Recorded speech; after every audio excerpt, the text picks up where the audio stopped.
It whispers a seductive promise, a promise of easy money, of escaping the daily grind. Gambling tells you that you are in control, that you can beat the odds. It's a lie, of course, but one that's easy to believe when you're caught in its web. The human brain craves patterns, seeks meaning in randomness. We see a string of wins and we believe we've found a system, a way to predict the next spin, the next hand. We fail to see the cold, hard mathematics. The house always wins in the end. The flashing lights, the whirring machines, the excited shouts, they all create a sense of heightened anticipation, a belief that this time, luck will be on our side.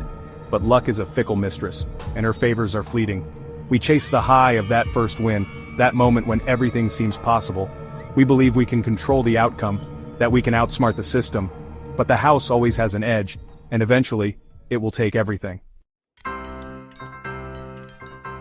I remember the electric thrill of my first win. The slot machine erupted in a cacophony of sound and light as coins cascaded into the tray.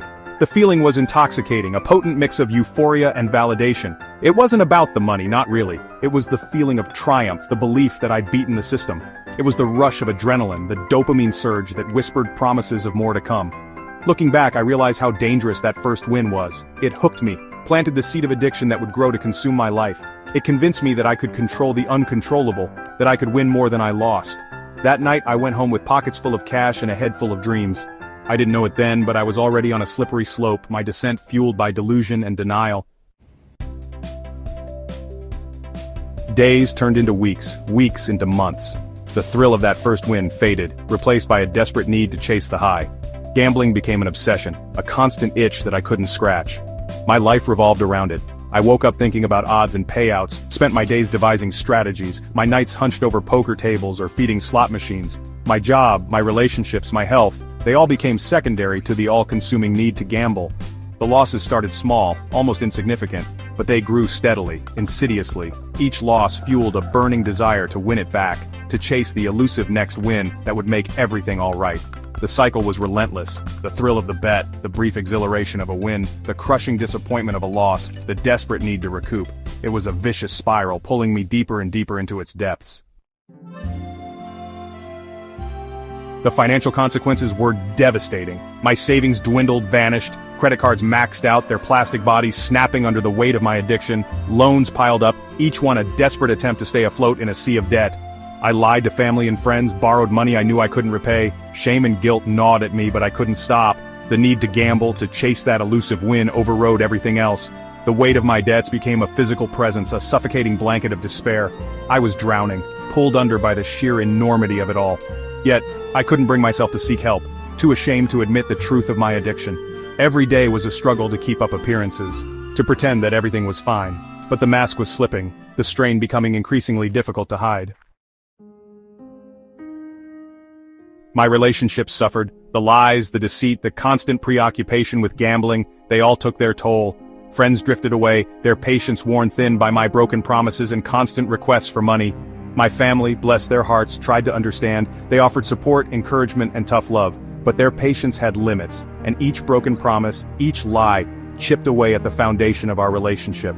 The arguments became more frequent, more heated.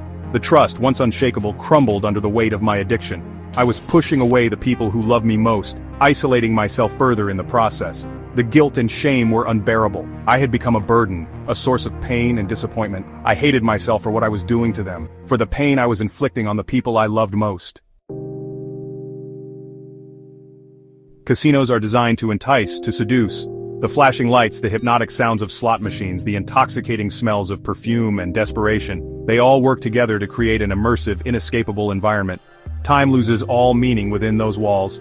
Days and nights blend together in a haze of bets, losses, and fleeting moments of hope. The outside world fades away, replaced by the all-consuming pursuit of the next win. The staff is trained to be friendly, attentive, to cater to your every whim. They offer free drinks, complimentary meals, anything to keep you gambling. They are masters of manipulation, experts at exploiting your weaknesses. Casinos are not places of entertainment. They are businesses built on addiction. They prey on the vulnerable, the desperate, the lost souls seeking escape in the spin of a roulette wheel or the turn of a card. There were moments, dark and terrifying, when I came face to face with the true cost of my addiction. Moments when the weight of my losses, the pain I'd inflicted, became too much to bear. Suicidal thoughts crept in, whispered promises of escape from the crushing weight of my despair. I saw no way out, No light at the end of the tunnel, just an endless cycle of bets, losses, and the suffocating grip of addiction. One night, I came close. I stood on the precipice, staring into the abyss, the roar of traffic a distant hum. I was ready to end it all, to escape the pain I'd inflicted on myself and others. But something held me back. A flicker of hope, perhaps? Or the thought of my family's pain? Whatever it was enough to pull me back from the brink. That night, something shifted within me. The despair remained, but there was also a glimmer of determination. I knew I couldn't go on like this, that I had to change. It was a long and arduous process. I sought professional help, attended support groups, leaned on the unwavering love of my family. There were setbacks, moments of weakness when the urge to gamble threatened to overwhelm me. But I persevered, one day at a time. I learned to confront my demons, to understand the root of my addiction. I developed coping mechanisms, healthy outlets for my energy and emotions. Slowly, gradually, the fog began to lift. The darkness that had consumed me started to recede, replaced by glimmers of hope and the promise of a brighter future. Recovery is not a destination, it's a journey. It's a lifelong process of healing, growth, and self-discovery. It's about learning to live again, to find joy and purpose outside the confines of addiction. I still have bad days, moments when the urge to gamble resurfaces. But now I have the tools, the support system, and the self-awareness to resist. I know that I am not alone, that there are others who understand my struggles. The scars of my addiction remain, a constant reminder of the depths to which I sank. But they also serve as a testament to my strength, my resilience, and my capacity for change. Life after gambling is about rebuilding trust, mending broken relationships, and forgiving myself. It's about appreciating the simple things, finding joy in everyday moments,